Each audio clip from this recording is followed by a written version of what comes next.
ISEJUWAYA ni ìròyìn ISEJUWAYA. Ìkànnì jígí alára kẹrìnlélógún Ó tún ti yá òwe jájọgbọ́. Lóní ṣókí la mú àwọn ìròyìn yìí wá. Ìròyìn ISEJUWAYA. Ẹ kojúmọ́ o, ẹ sì kú dédé àsìkò yìí. Ìròyìn ní ISEJUWAYA la mú wá sétí ìgbọ̀nyín láti ìkànnì jígí alára. Orúkọ tèmi ni Agnes Olúwatósìn. Aláwàdà kẹríkẹrí lórí ẹ̀rọ alátagbà tí orúkọ rẹ̀ ń jẹ́ Chukwuebuka Amozie tí ọ̀pọ̀ mọ̀ sí Brain Jotter ṣètò owó tó ju 20 mílíọ̀nù náírà fún ọ̀kan lára àwọn olólùfẹ́ rẹ̀ tó ní ìpèníjà ara, ìyẹn Queen Ohun.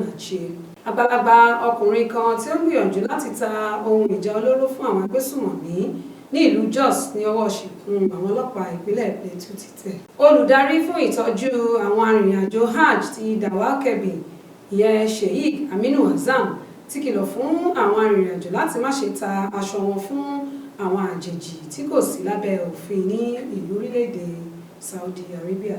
Ìjọba àpapọ̀ ti jáde láti dá sí ọ̀rọ̀ àṣẹ tí wọ́n gbé kalẹ̀ láìpẹ́ yìí fún àwọn akẹ́kọ̀ọ́ ọmọ orílẹ̀-èdè Nàìjíríà tí wọ́n ń kẹ́kọ̀ọ́ ní fásitì Teesside ní orílẹ̀-èdè United Kingdom.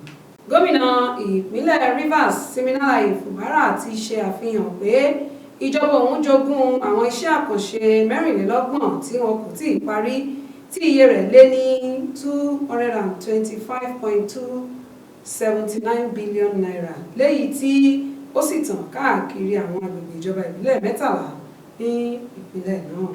Àwọn ọkùnrin aláwọ̀ dúdú mẹ́ta kan ti fi ẹ̀sùn ìyàsọ́tọ̀ ẹ̀yà kan iléeṣẹ́ American Airlines látàrí pé wọ́n yọ wọ́n kúrò nínú ọkọ̀ òfurufú nítorí pé ọ̀kan lára àwọn èrò inú ọkọ̀ òfurufú náà ṣàròyé pé àwọn ọkùnrin náà ní òórùn lára. Ìjọba àpapọ̀ tún ti fi ìwé ìpèsípàdé ránṣẹ́ sí àwọn ẹgbẹ́ òṣìṣẹ́ láti tẹ̀síwájú ìdúnàdúrà owó oṣù tó kéré jù. Adájọ́ àgbà fún orílẹ̀-èdè Nàìjíríà Olúkáyọ̀dé Aríwọlá ti pe àwọn adájọ́ àgbà ilé ẹjọ́ gíga àpapọ̀ àti ìpínlẹ̀ Kánò lórí àṣẹ tí ilé ẹjọ́ gbé jáde ní ìpínlẹ̀ náà lórí ìjà Emirates tó ń lọ lọ́wọ́lọ́wọ́ ní ìlú Kánò. Afurasí olè kan ọmọ ọdún 27 tòun takẹgbẹ́ rẹ̀ ti farapa látàrí pé wọ́n gbìyànjú láti sá lọ lẹ́yìn tí wọ́n fi ẹ̀sùn kàn wọ́n níwájú ilé ẹjọ́ adájọ́ Ìyágọ̀kun ní ìlú Ìbàdàn. Ìwádìí ìṣègùn ọ̀fẹ́ tí yóò pèsè àwọn ètò ìlera tó ṣe pàtàkì fún 50,000 olùgbé ìpínlẹ̀ Èkó yóò bẹ̀rẹ̀ lónìí 30 oṣù karùn-ún ọdún 2024 gẹ́gẹ́ bí ìtọ́sọ́nà láti ọ̀dọ̀ gómìnà Babájídé Sanwó-Olú. Ọ̀pọ̀lọpọ̀ òpópónà ní Umuahia tí ń ṣe olú ìlú ìpínlẹ̀ Abia ni ó dá páro lọ́jọ́bọ̀ ní ìbámu pẹ̀lú àṣẹ kónílé-ó-gbélé tí ó wá láti ọwọ́ àwọn ajìjàgbara fún orílẹ̀-èdè Biafra láti ṣe ìrántí àwọn akíkanjú èèyàn tí wọ́n pàdánù ẹ̀mí wọn nígbà ogun Biafra. Àwọn ọ̀jọ̀gbọ́n ti gbógun ti ààrẹ Bọ́lá Ahmed Tinubu lórí orin àtijọ́ ti orílẹ̀-èdè Nàìjíríà tí ààrẹ fọwọ́ sí pé kí wọ́n máa kọ. Wọ́n ní orin náà kò yí ìdíyelé owó oúnjẹ padà. Mínísítà fún iṣẹ́ ìyẹn Dáfídì Umahi ti sẹ́ ẹ̀sùn tí wọ́n fi kàn án pé ó kọ àwọn akọ̀ròyìn tí wọ́n bọlá fún iléeṣẹ́ rẹ̀ níbi ìpàdé ìròyìn kan ní ìlú Àbújá sílẹ̀.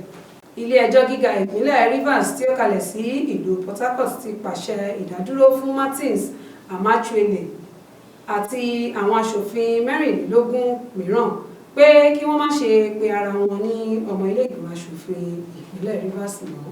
Ìjọba àpapọ̀ orílẹ̀-èdè Nàìjíríà àti àwọn gómìnà ìpínlẹ̀ 36 ti bẹ̀rẹ̀ iṣẹ́ ìnáwó tó lágbára sí ilé ẹjọ́ gíga jùlọ lórí ìgbésẹ̀ ìjọba àpapọ̀ láti gba òmìnira àwọn ìjọba ìbílẹ̀ 774 tí ó wà ní orílẹ̀-èdè yìí.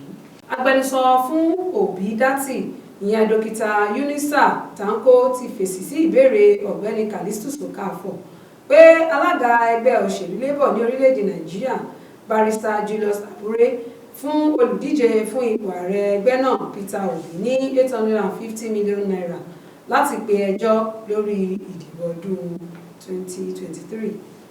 Gómìnà ìpínlẹ̀ Rivers Siminalayi Kubara ti sọ pé ìjà òun pẹ̀lú gómìnà tẹ́lẹ̀ rí ti ìpínlẹ̀ náà ìyẹn Nyesom Wike kì í ṣe ìjà òṣèlú lásán. ààrẹ tẹ́lẹ̀ rí ti orílẹ̀-èdè Nàìjíríà Olúṣẹ́gun Ọbásanjọ́ ti gbóríyìn fún gómìnà ìpínlẹ̀ Adamawa Ahmadu Umaru Fintiri fún ìdókòwò tó láàmìlaka rẹ̀ fún ọjọ́ iwájú ìpínlẹ̀ náà. Àjọ ìlera àgbáyé ìyẹn World Health Organization pẹ̀lú ìnáwó láti Canada's Global Initiative for Vaccine Equity ti fọwọ́sowọ́pọ̀ pẹ̀lú ìjọba ìpínlẹ̀ Yobe láti fún àwọn ọ̀dọ́mọbìnrin 350,000 tí ọjọ́ orí wọn wà láàrin ọdún 9 sí 14 ní abẹ́rẹ́ àjẹsára tí yóò dènà àrùn jẹjẹrẹ egungun ojú ara káàkiri àwọn agbègbè ìjọba ìpínlẹ̀ 17 ní ìpínlẹ̀ náà. Ilé-iṣẹ́ ìṣelọ́pọ̀ ìṣòwò àti ìdókòwò ti sọ pé wọ́n ti bẹ̀rẹ̀ ìlànà láti ra àwọn ohun èlò wíwọ̀n tuntun láti kojú ọ̀rọ̀ mítà ìṣelọ́pọ̀ epo tí kò bójú mu, èyí tó ṣokùnfà pípàdánù àwọn owó fún ìjọba. Ìròyìn fún ìṣẹ́jú ayé àtò ní òní jùbà ìlọ lẹ́ẹ̀kan sórúkọ tèmi Agnes Olúwatósìn láti ìkànnì Jígẹ Lára. Ẹ kúṣẹ́ o. Ní ìṣẹ́jú àáyá ni ìròyìn ní ìṣẹ́jú àáyá. Ìkànnì Jígẹ Lára 24. Ó tún ti yá o, ẹ jájọ gbọ́. Lóní ṣókí la mú àwọn ìròyìn yìí wá. Ìròyìn ní ìṣẹ́jú